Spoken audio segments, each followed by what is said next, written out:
Welcome to the debate. Our topic today, well, it's a tough one, an ethical question that I think a lot of us face, especially around this time of year.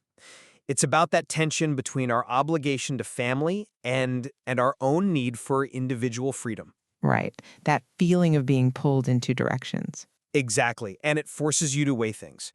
I mean, how much does that need for, let's call it relational maintenance, just showing up to keep the bond strong, how much does that override an individual's need to set boundaries and maybe avoid situations that are, genuinely draining? Hmm. So the core disagreement we're really pulling from the source material is this.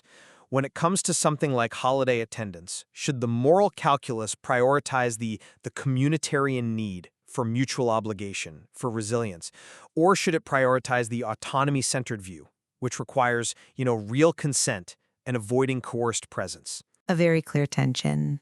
It is. So today, I'll be presenting the communitarian perspective, arguing that, well, we are fundamentally social beings, and our health is really tied to the strength of those bonds, which require work. And I'll be approaching this from the perspective of individual health and what makes a relationship authentic.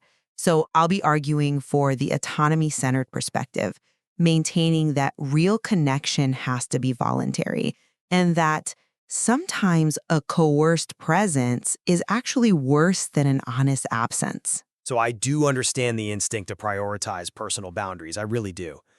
But let me offer a perspective that's rooted in, I guess, the essential nature of human flourishing. My core principle here is that our fulfillment is just intrinsically linked to being part of strong social networks. And these networks, especially family, they function like little micro-societies, and they rely on shared rituals like holiday gatherings to reinforce the trust that helps them survive a crisis. You could call it an implicit social contract. So when we withdraw selectively, only attending when it's perfectly fun or convenient, we're actually weakening the very structure we might depend on when we need help. It's kind of an unsustainable model, isn't it? Just consuming without contributing? I see the point you're making. Beyond that, the material makes a really strong case that moral development actually requires us to tolerate some necessary difficulty for the sake of other people. This is about building emotional maturity, the ability to handle minor friction, a boring story, a political comment you disagree with, and just maintain civility. That's what builds real reciprocal trust. If our only measure of intimacy is the complete absence of any discomfort, then frankly our relationships are probably too fragile to handle real life. That emphasis on resilience through shared difficulty is compelling, but I have to challenge the premise that forced endurance is the best way to get to genuine resilience. I maintain that authentic relationships, they just demand voluntary participation. If your presence is purely motivated by obligation or guilt or the threat of being shamed for it, it's not an act of connection. It's a performance. A performance. Yes, and the toxicity of that obligation, when it's divorced from consent, it's profound. The source material highlights this. A person attending purely out of guilt isn't contributing joy or bonding. They're contributing resentment, and that is corrosive. So you have this physical attendance, this facade of unity, but underneath it, you have this deep and growing alienation. Sustainable connection requires respect for limits. If I can't say no to an invitation without causing a huge family crisis or being condemned for it, then the relationship isn't based on mutual care, it's based on coercion. Boundaries aren't walls to isolate us. They're like necessary fences that define a healthy space for the relationship to breathe without collapsing under pressure. I see. And crucially, we have to talk about situations where the harm is real. We absolutely cannot equate sitting through a boring evening with enduring genuine abuse or, addiction-fueled chaos or just relentless boundary violations. The communitarian view, by putting duty above everything else, it often risks conflating suffering with virtue. It demands self-sacrifice in the face of toxicity, and that is a dangerous ethical prescription. Okay. So let's dive into that central conflict. Defining the line between normal discomfort and actual harm. The communitarian ideal of tolerating friction, it seems to me, risks enabling genuinely poor behavior. I mean, if the cost of maintaining the family structure is that someone is regularly exposed to verbal cruelty or active substance abuse, where exactly does your framework draw the moral line? That is a fundamental question, and I agree we have to be precise. I am not suggesting martyrdom in the face of, genuine cruelty or active danger. Not at all. However, the autonomy view often risks, and I think this is important, it risks rationalizing the avoidance of just normal human friction by labeling common social difficulties as harm. When you look at the source material, there's a clear warning about this trend of using the language of self-care to justify avoiding any situation that requires a bit of emotional labor. Right, the weaponization of that term. Exactly. So the line, for me, lies between annoyance and actual safety or psychological damage. Annoyance is hearing an opinion you hate or dealing with tedious logistics. Damage is being targeted, deliberately humiliated, or put in a dangerous situation. We just have to be careful not to foster isolation by demanding our social lives be perfectly curated to our comfort level at all times. This is where we have to talk about what the source material calls the contested middle ground. This isn't about active danger, but it's about accumulated grievances, Think about family dynamics that aren't abusive, but they're just intensely draining. Maybe there are chronic boundary violations, endless questions about your career, your marriage, your finances, which make your presence feel profoundly inauthentic because you're expected to just lie or dissemble to keep the peace.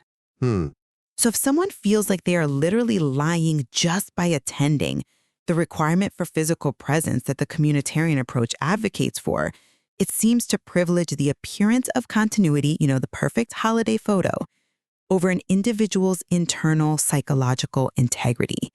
If the relationship is already strained by years of disrespect, what good does this enforced presence actually do? I see why you think attendance in that case is just performative, and I agree, honesty is crucial. However, I would challenge the assumption that withdrawal is the only honest option. Relationships are not static. They need maintenance, even when it's hard. If you depend on that network for, say, emergency support or maybe financial or practical help, childcare, for example, then you have an ethical obligation to contribute to its continuity. An obligation? Yes, this is the maintenance requirement. If you expect that social contract to hold up when you are in a crisis, you have to show up for the rituals that keep the whole mechanism running, even if the logistics or the conversation are taxing.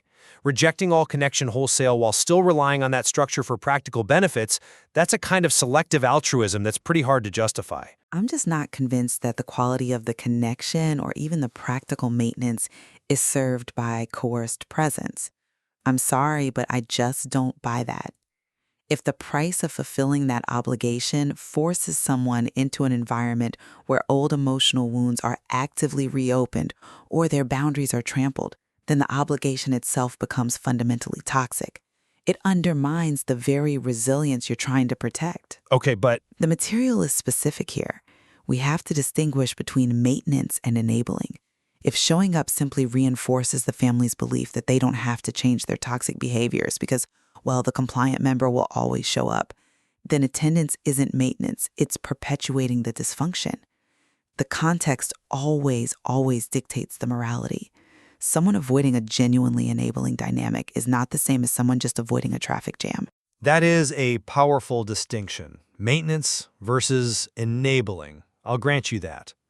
But the choice is rarely so binary, is it? The autonomy perspective often frames it that way. Either you're a martyr or you're isolated. I'd argue that the concept of harm reduction offers a necessary middle path. Why must the decision be so absolute?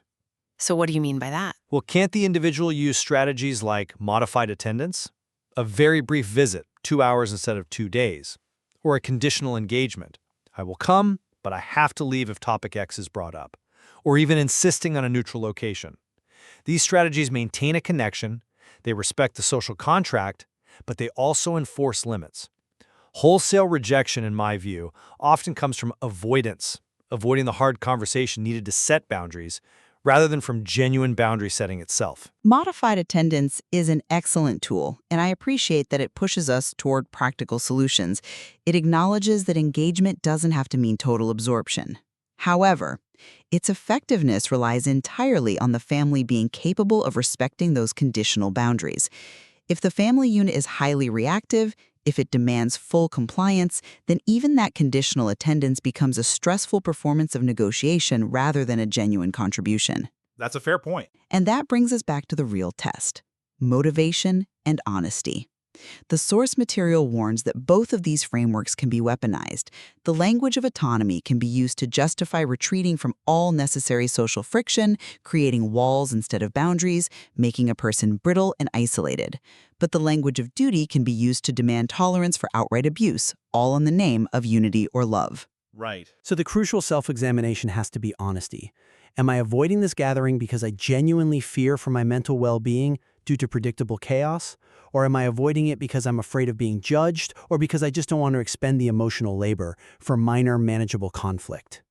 The stated reasons, I'm protecting my peace, they have to align with the actual internal reasons. I couldn't agree more about the need for brutal self-honesty. But if we move past this cold calculus of, duty versus right, where does that leave our moral aspiration? I propose we elevate the discussion by applying the lens of virtue ethics, which shifts the internal question away from rigid rules and more towards character. Okay. The individual should ask, what kind of person do I want to be in this scenario? Not just, what do I owe them? This framework encourages virtues like patience, compassion, and generosity, but also wisdom, the wisdom to know when generosity becomes self-immolation. It transforms the decision from one of bitter resentment into an active choice guided by your own moral compass. While moving toward virtue ethics is appealingly noble, I do worry about its application in dysfunctional contexts. Does focusing on the individual's patience and generosity place the entire emotional burden of the family dynamic onto the person who is often the least powerful or most vulnerable? It risks shifting the responsibility for the whole relational health completely onto the shoulders of the attendee. That's a sharp critique. We do have to ensure the burden is reciprocal. However, virtue ethics isn't passive. It allows for the courageous virtue of, say, truth-telling or boundary setting to be the action taken rather than just patience. Choosing to decline the invitation with honesty and clarity instead of resentment can itself be an act of profound courage and wisdom. It's about acting consistently with your highest values, whether those values demand presence or a strategic withdrawal. If we apply that idea of wisdom, then the communitarian emphasis on relational maintenance must also include the wisdom to recognize when the structure itself is fundamentally unhealthy and requires a radical intervention, which might mean a temporary or even permanent withdrawal. If the underlying support structure is toxic, maintaining it through forced attendance is actively unwise. And I acknowledge that. The maintenance requirement is context-dependent. A broken structure can't be maintained through sheer force of will. But for the vast majority of families who operate in that contested middle ground, draining, annoying, but fundamentally loving, the withdrawal must be calibrated carefully. The decision to skip out on inconvenience erodes the trust that true resilience is built on. That reciprocity is just essential. And for those families in that contested middle ground, the autonomy perspective serves as that crucial check on unchecked obligation. It forces the question, is my presence actually healing this relationship, or is it just masking the need for difficult, honest conversations that need to happen outside the pressure cooker of the holiday setting? Authenticity, even if it means discomfort for the group, has to precede coerced unity. So, to summarize my perspective, the communitarian framework is a necessary reminder that our social bonds are not guaranteed. They provide essential resilience, but they demand active maintenance, which often requires tolerating some difficulty. The individual's task, then, is to acquire the wisdom to discern that crucial difference between the minor friction needed for relational continuity and genuine sustained psychological harm. And the autonomy framework insists that real connection has to be voluntary, built on mutual respect, and that the capacity for boundary setting is indispensable for both self-preservation and the health of the relationship itself.